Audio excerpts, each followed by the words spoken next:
Test 3. You will hear a number of different recordings and you will have to answer questions on what you hear. There will be time for you to read the instructions and questions, and you will have a chance to check your work. All the recordings will be played once only. The test is in 4 sections. At the end of the test, you will be given 10 minutes to transfer your answers to an answer sheet. Now turn to Section 1. Section 1. You will hear a conversation between 2 students talking about driving lessons.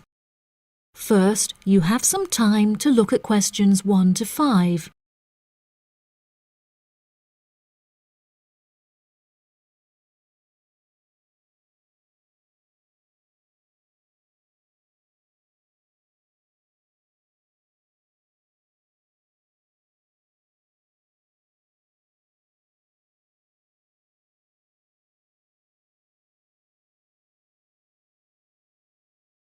You will see that there is an example that has been done for you. On this occasion only, the conversation relating to this will be played first. Hi, Zach. I heard you passed your driving test. Congratulations. Thanks, Olivia. I passed just last week. It feels great to be independent and driving on my own. I really want to take driving lessons, but I haven't been able to find a driving school that will give lessons during the weekends, so that I don't have to miss any classes at college. The woman wants to take driving lessons during the weekends, so weekends has been written in the space. Now we shall begin. You should answer the questions as you listen, because you will not hear the recording a second time. Listen carefully and answer questions 1 to 5. Hi, Zach. I heard you passed your driving test. Congratulations. Thanks, Olivia. I passed just last week. It feels great to be independent and driving on my own. I really want to take driving lessons, but I haven't been able to find a driving school that will give lessons during the weekends, so that I don't have to miss any classes at college.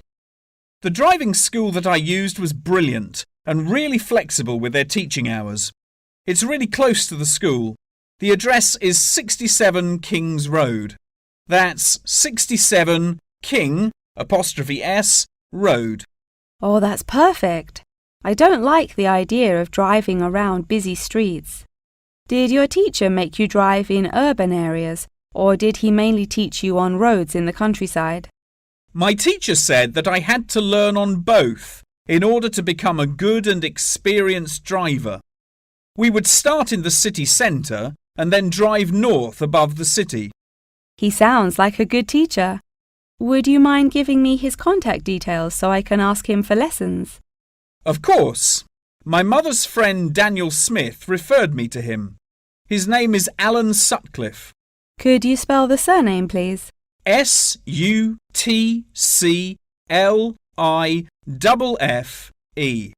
Thanks for helping me out. I'll give him a call tomorrow. I don't know if I should learn in a manual or automatic car. How do I decide? I wasn't sure which type of car to learn in either. In the end, I chose to learn in a manual car because once you've learnt how to drive manually, you can drive automatic as well. Most cars on the road are automatic nowadays. OK, I think I'll learn with a manual car too then. Hopefully the teacher will be able to give me lessons in the evenings after school. It would be much better if you take the lessons during the day. It will be far easier for you to learn when there is enough daylight to clearly see everything going on around you. But you need to be an experienced driver to drive safely at night. How frustrating. I was hoping I wouldn't have to take lessons during the weekends. You're right, though. Safety comes first. Before you hear the rest of the conversation, you have some time to look at questions 6 to 10.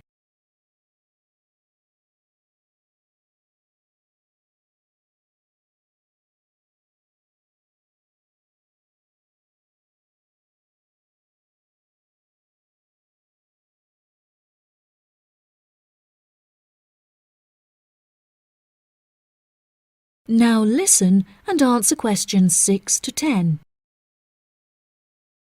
Speaking of safety, you should wait until summer to start learning. It's really difficult and dangerous to drive in the wind and rain as a learner, so you should definitely wait until the weather is sunny and dry. OK, that's perfect actually. It will give me some time to save up some money to pay for the lessons. Tell me about it. I had to work for months before I had enough money saved up. It was worth all the work when I finally got my driving licence, though. The whole process is so expensive. How much did it cost you in the end? Well, each half-hour lesson cost $30, and then the final test cost $50. In total, it cost me about $300. Gosh, it's pretty expensive. How did you find the test? Was it really difficult? No, it wasn't too bad, and the man was really calm and friendly. I knew that I would have to perform 2 parking manoeuvres during the test, so I practiced them a lot beforehand, and that really helped. The test used to last 40 minutes, but it changed a bit. For the first 20 minutes of the test, he gave me directions, and I had to just drive around, and then the last 10 minutes was for demonstrating the manoeuvres. So the test is 30 minutes in total. OK, great, I'll remember that. Do you have any more advice? It's really good to practice driving a lot outside of driving lessons as well. Whenever my parents were running errands on the weekends, I would offer to drive them. My driving teacher also told me to buy a notebook to write down everything that I've learnt in it, like a diary. Haha, that sounds boring, but I'll do it if it helps. I found it really useful. Before my test, I read through everything I had written down, and it reminded me of a lot of things that I had forgotten about. It's really helpful for the theory test as well, because there's so much information to remember for it. That's great, Zach. Thanks for your help. No problem. See you at school. Bye. That is the end of section 1. You now have half a minute to check your answers.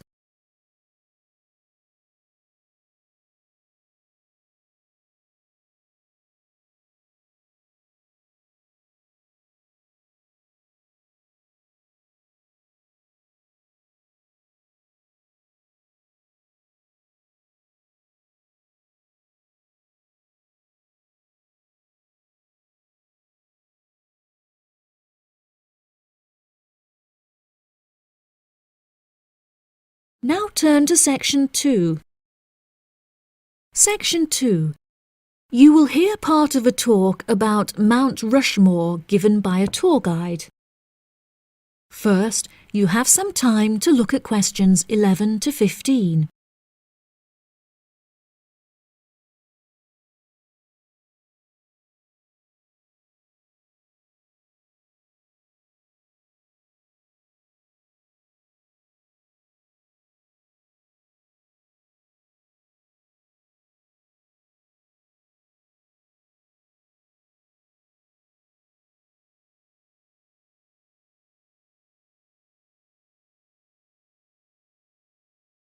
Now listen carefully and answer questions 11 to 15. Good morning, everybody, and welcome to Mount Rushmore. To start your visit, I'm just going to give you a brief account of the history of the memorial before letting you roam about on your own. I won't keep you long, OK? Mount Rushmore is South Dakota's top tourist attraction and features the heads of 4 United States presidents: George Washington, Thomas Jefferson, Theodore Roosevelt, and Abraham Lincoln. Each head is 18 meters tall, which is taller than the heights of 11 people combined. The sculptor initially wanted to depict the presidents from head to waist, but due to a lack of funding, the construction had to stop before this vision could be realized. In total, it cost the government $1 million to sculpt the heads at Mount Rushmore. Before the construction of the presidents' heads, the mountain was just bare rock and forest, attracting only a few hikers a year. The new carving at Mount Rushmore has become an iconic symbol of presidential greatness and has appeared in works of fiction and other popular works. The sculpture has also worked perfectly as a way to develop tourism, which was its intended purpose, and now attracts over 2 million people a year. The original plan was to carve the president's faces into the granite pillars known as the Needles. However, the sculptor soon realised that these rocks were too eroded and delicate to support such a large sculpture. Instead, he chose to locate the carving at Mount Rushmore due to its grand appearance and brightly lit rock faces that experience maximum exposure to sunlight throughout the day as a result of the southeast orientation. Upon seeing Mount Rushmore, the sculptor declared, "America will march along that skyline." The name of Mount Rushmore also has an interesting history. The location was originally known as the Six Grandfathers.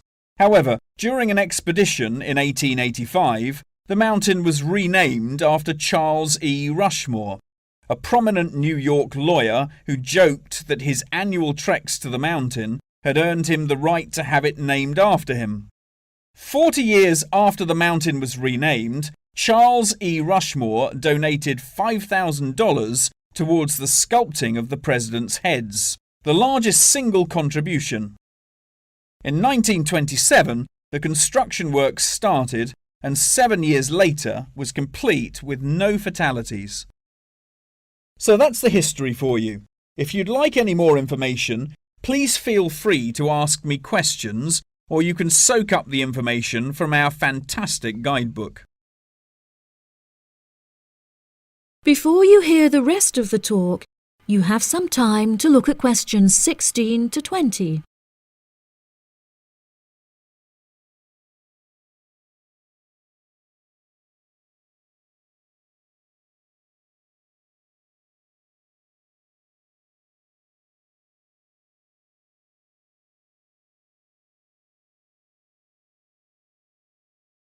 Now listen and answer questions 16 to 20. Now I'm going to give you a plan of the site, and I'd just like to point out where everything is so that you can explore everything for yourself. We're currently standing at the entrance, which is marked with the arrow on the map. If you follow the trail up to our left, you will find the information centre. There's a great photo booth there where you can have your photograph taken with Mount Rushmore in the background for a fee of only $10. What a great souvenir! In front of us is the refreshment centre, where you can help yourselves to coffee, locally grown tea, and a delicious selection of cold drinks and biscuits. Be sure to stay hydrated as it can get really hot up here. To our right, not far up the trail, is the gift shop. Here we sell copies of the guidebook, and it's also the perfect place to pick up some small souvenirs for yourself, your family and friends. Now, further up the trail, behind the gift shop, is a big stone building with a workshop. This is where all of our souvenirs are made by hand, which you can purchase in the gift shop, like I said before. Some are even carved from pieces of rock taken from Mount Rushmore itself. If you carry on walking up the trail past the workshop, you'll find our state-of-the-art visitor centre, where you can find maps of the walking trails here at Mount Rushmore. Now for the real treat. After you have walked past the visitor centre, you can follow the trail up to the left, which will take you to our wooden shelter. From here, you will have the best view of Mount Rushmore that there is, an experience not be forgotten. Right, if anyone wants a guided tour, then I'm starting at the information centre. If you'd like to follow me, this way please. That is the end of section 2. You now have half a minute to check your answers.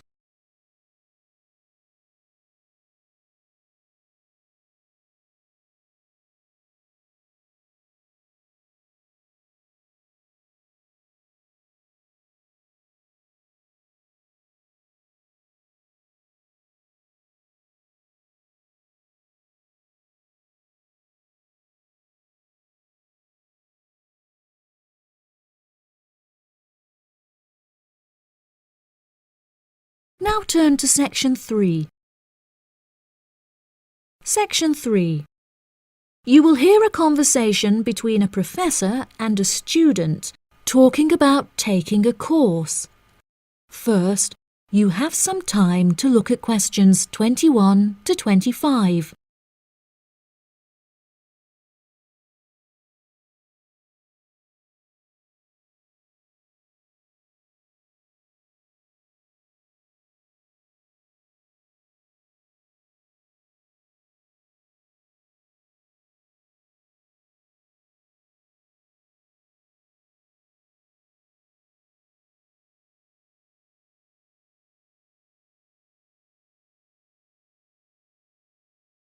Now listen carefully and answer questions 21 to 25. Excuse me, Dr. Twain. May I speak with you for a minute? Of course, please come in. I'm Charlotte York. I'm considering taking your course in tourism. Right. Well, Charlotte, how can I help you? I have been considering studying tourism. However, it is such an important decision that I would like to seek some advice about it first. Would you mind answering some of my questions? Absolutely. Fire away. Well, I have been discussing courses with my parents, and they are concerned that I will not be able to get a well-paid job with a degree in tourism. The reason that I want to study the course is that I have a great interest in the subject, and I think I would really enjoy it. I believe the only way that I will enjoy my life is if I enjoy my career. Happiness is far more important than money, don't you think? Absolutely. I would much rather be happy and poor rather than rich and miserable. Money cannot buy you happiness. I'm glad you agree. You needn't worry about money, Charlotte. A large part of the tourism course is dedicated to teaching students how to manage finances, a skill that you can apply to your everyday life as well. I would also recommend that you take a sideline course in time management, as this can be incredibly useful in efficiently planning your workload. Efficiency is the key to success. I'll remember that. Now, I have found that some students have natural talents that really help them to succeed in the course. Communication skills, for example, can be very beneficial. Do you have any strengths? Maths was always my favourite subject at school, so I really enjoy solving mathematical problems. However, I find statistics quite difficult. I have always been very capable and self-sufficient. I have a lot of confidence in my abilities and will take the initiative in situations without needing to depend on anyone else for their help. That's a really great quality to have and will be particularly useful if you choose to study tourism. That's great. I would recommend that you spend some of your time researching the course. A lot of people who are uneducated on the subject claim that tourism is a shrinking industry and that it will become irrelevant in the future. If you study the published research, however, you will see that the truth is quite the opposite. The industry has, in fact, grown significantly as people have developed an ever-increasing interest in culture and travel. Have you compared the university course with a polytechnic? Yes, I have. I was interested in studying the course in modules. However, the university doesn't offer that option. I don't have enough funds to be able to attend an expensive university, so I was relieved to see that the course is quite affordable. I also considered attending a summer school instead of university to save money, and so that I could work during the rest of the year. But I really wanted the university experience. I think that university would suit you well.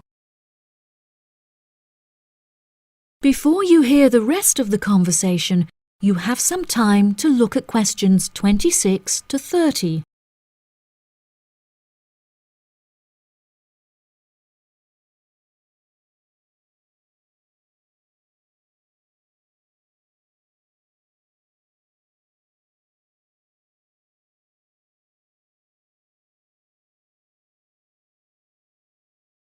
Now listen and answer questions 26 to 30. Now, What about the courses? Are you interested in any of the other subjects on offer? I have looked at a few. I was interested in travel and business as it sounds similar to tourism. That is really worth learning.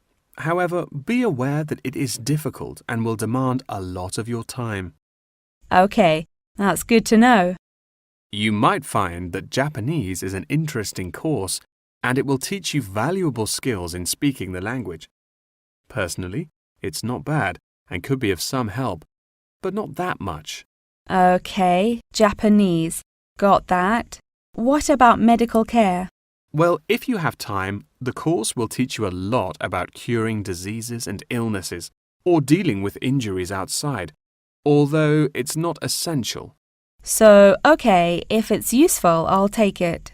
If you enjoy using technology and are worried about fulfilling the entry requirements, computing is very relaxed about the skills that applicants must possess. I'm terrible with computers, so I'm not sure that I would enjoy that course. How about public relations? Yes, I would recommend that course. It would be related to entering the tourism industry, as it will educate you on how to approach clients and develop associations with them. That's great. Thank you so much for your help. That is the end of section 3. You now have half a minute to check your answers.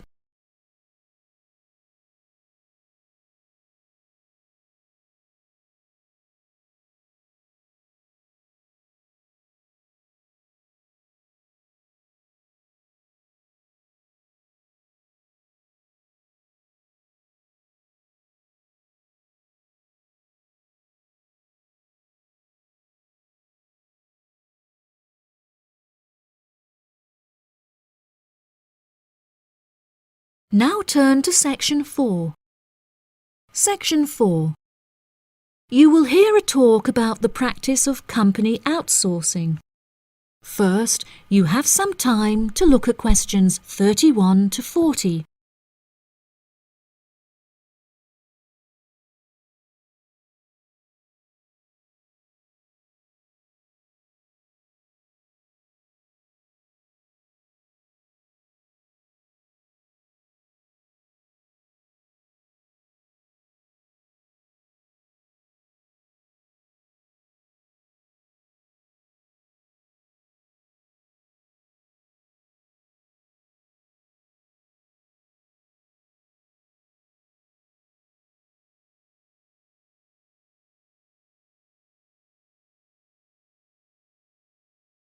Now listen carefully and answer questions 31 to 40.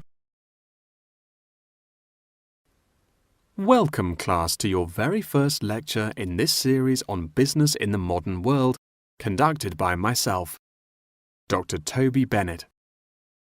Today, we will be looking into the practice of company outsourcing, using TCP technologies as a case study. Now, for those of you who are unfamiliar with this practice, I will give you a summative definition. Company outsourcing involves the contracting of various business activities by one company to another. This practice will sometimes occur from a Western company to a party based in a third world country, the rationale being to make significant financial savings on lower international labour rates and to potentially increase quality. Now, our case study for today is TCP Technologies, a party located in India that receives outsourced tasks from Western companies. The manager of TCP Technologies is a man called Manjeet Khanna, who has personally developed a series of aims and philosophies by which the company is expected to operate. He claims that the most important of these philosophies is to create a workplace where each individual member has the opportunity to contribute their opinion to the operations of the company. That is to say, that he found it important to develop a democratic environment. As a means of ensuring quality from every individual at TCP Technologies, a grading system has been developed that encourages an ethos of hard work and recognizes accomplishment. This grading of individuals is based upon a series of factors such as turnover, hours worked, and efficiency. Every month, Kana publishes the grades on an internal website, where staff can access not only their own grades, but also compare it to others. A spirit of playful competitiveness has developed through this method, which has resulted in increased efficiency and turnover across the company. Kana also saw it as essential to develop a culturally diverse group of employees as a means of presenting a multifaceted image that would appeal to a host of potential employees from across the globe.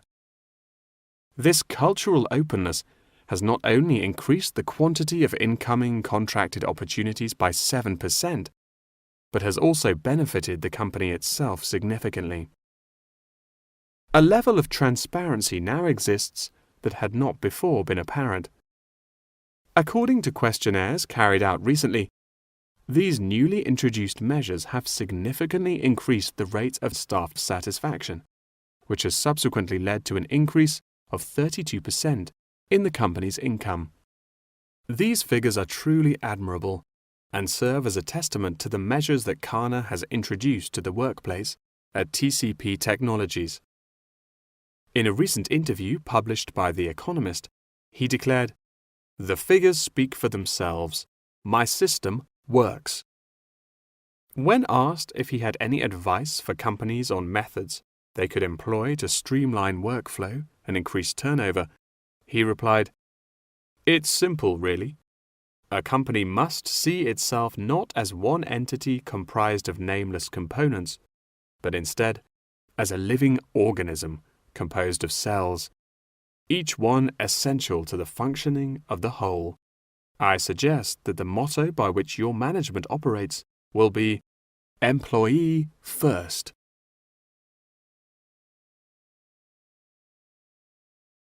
Many benefits have been reaped from the aforementioned changes in management style, such as a significant decrease in staff turnover. This improvement alone has solved many problems that had before stunted the growth of the company. A lot of these improvements came from the realization that the solution does not have to be produced internally, but can come from any other company. The grading system also immeasurably enhanced the dynamics of the company. The fact that this measuring system is solely produced for staff members and inaccessible by management means that it cannot be used as a judging criterion for promotion. It has proven itself a relaxed and informal means of stimulating workflow. When asked about specific features of his managing style, Kana mentioned that it is important for him to respond personally to any complaints filed by staff members. Having found the existing complaints process slow and ineffective, he introduced a new online system that created a direct line of communication between Kana and all employees of the company.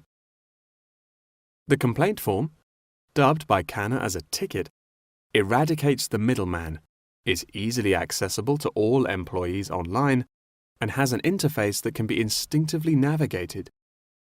Any staff-related complaint, such as those relating to air conditioning and food quality, can be submitted directly to Kana via this online system. Entitlement to vacation is also a popular issue discussed through this forum. The main benefit of using this system is that staff must include their personal details on the ticket before they are able to submit it. In the past, anonymous complaints had been the root of much confusion and caused many wasted work hours, so the new system has put a ban on this form of complaint. That wraps up the lecture for today. Please remember that attendance is mandatory. That is the end of section 4. You now have half a minute to check your answers.